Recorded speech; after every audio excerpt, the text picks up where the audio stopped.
বন্ধুরা কেমন আছেন সবাই? আশা করি ভালো আছেন, আমিও ভালো আছি। 2 10 1 21 এই সংখ্যাটি আজকে আমি লিখে দেখাবো।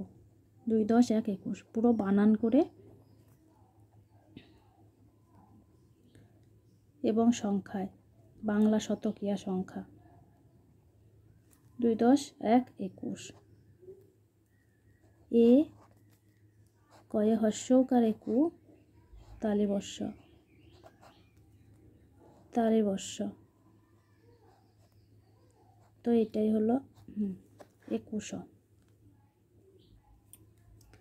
2 10 1 দয়ে হস্যইকার দ তালিবর্ষ দশ এ ক এক। 2 10 1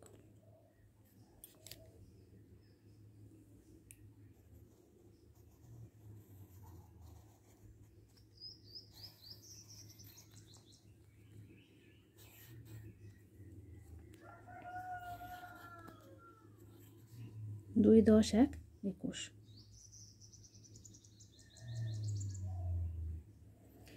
সংখ্যায় লিখতে হবে, তারপর বানানে লিখতে হবে বাচ্চাকে বোঝানোর জন্য, তারপর এটাও লিখতে হবে 2 10 1, কারণ কয় দশ কত হয় বাচ্চা বুঝতে পারে না। ভিডিওটি যদি ভালো লাগে অবশ্যই লাইক করবেন।